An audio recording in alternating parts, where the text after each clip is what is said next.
வணக்கம் மக்களே. இப்போ உங்களுக்கு ஒரு சின்ன கதை சொல்ல போகிறேன். என்ன கதைன்னா, நம்பிக்கை தான் வாழ்க்கை.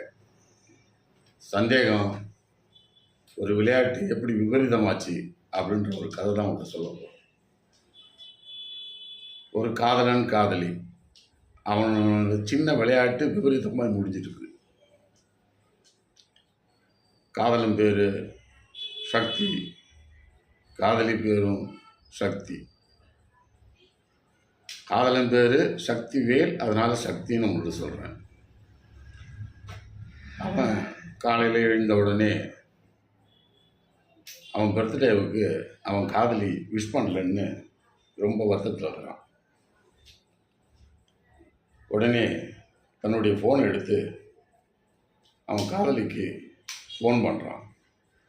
ஹலோ சக்தி, என்ன எனக்கு பர்த்டே, நீ விஷ் பண்ணவே இல்லையே அப்படின்னு அவன் கேட்க, மறுமுனையில் ஃபோன் எடுத்த அந்த காதலி, சக்தி உனக்கு பிறந்தநாள் எனக்கு தெரியும், ஆனால் இனிமே நம்ம ஒன்று சேர முடியாது அப்படின்னு ஒரு குண்டை தூக்கி போடுறா. இவன் அதிர்ச்சியில் என்ன சக்தி சொல்கிற அப்படின்னு இவன் கேட்க, அவ்வளோ ஆமாம் சக்தி, எங்கள் வீட்டில் எனக்கு பொண்ணு பார்த்துட்டாங்க, மாப்பிள்ளை பார்த்துட்டாங்க, அதனால் இனிமேல் நாம் ஒன்று சேர முடியாது, எங்கள் அப்பா அம்மாவோட விருப்பம் தான் என் விருப்பமும் அப்படின்னு இவன் சொல்ல, அதுக்கு இவன், அப்போ நம்ம பழகினது, நம்ம காதல் பண்ணது, லவ் பண்ணது, அங்கே இங்கே சுற்றினது, இதெல்லாம் வெறும் பொழுதுபோக்கா அப்படின்னு கோபமாக கேட்க, அதெல்லாம் பாஸ் டு பாஸ், அதெல்லாம் மறந்துடும், உன் வாழ்க்கை இது வேறு இடத்தையும் தேடிக்க அப்படின்னு இவன் சொல்ல, இவன் ஃபோனை கட் பண்ணிட்டான். நம்மளுக்கு கிடைக்காதவ யாருக்கும் கிடைக்கக்கூடாதுன்னு முடிவெடுத்தாவன் நேராக பேக்கரிக்கு போனான். ஒரு கேக்கை வாங்கினான். அதில் சைனட் விஷயத்தை கலந்தான். ஃபோன் எடுத்தான். திரும்பவும் ஃபோன் பண்ணான். நான் தான் உங்களுக்கு சொன்னேனே சக்தி, திருப்பி ஏன் ஃபோன் பண்ணுற? இல்லை சக்தி, நாம் எப்படி பிரிய போகிறோம், அதனால் ஒரே ஒரு முறை நம்ம தினமும் சாப்பிடுவோம் அந்த காஃபி ஷாப்புக்கு வந்தோன்னா கடைசியாக கேக்கை வெட்டிட்டு நீ போயிடலாம், அப்புறம் உன் வாழ்க்கையை நீ பார்த்துக்கோ அப்படின்னு இவன் சொல்ல, அப்படியா, சரி சரி வரேன் அப்படின்னு அவ சொல்கிறா.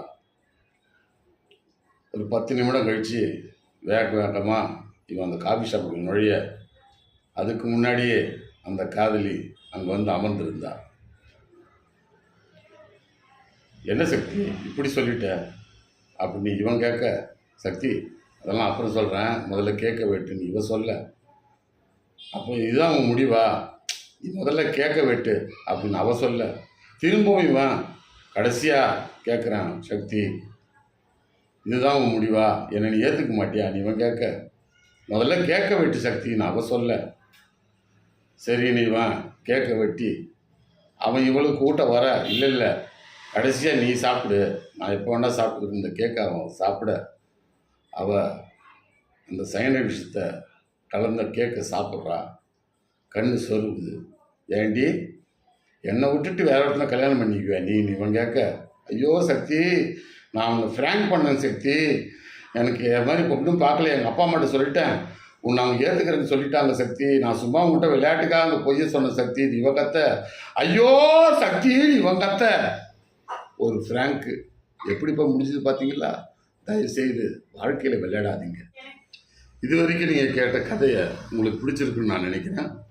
இந்த மாதிரி சின்ன சின்ன குட்டி குட்டி கதைகளாக நீங்கள் கேட்கணும்னு நினச்சிங்கன்னா இந்த சேனலை சப்ஸ்கிரைப் பண்ணுங்கள், ஷேர் பண்ணுங்கள், மறக்காமல் பெல் பட்டன் அழுத்துங்க. தினம் ஒரு கதையோடு உங்களை நான் சந்திக்கிறேன். உங்களின் கதாநாயகன் பிரமோத் சாந்தி. நன்றி, வணக்கம்.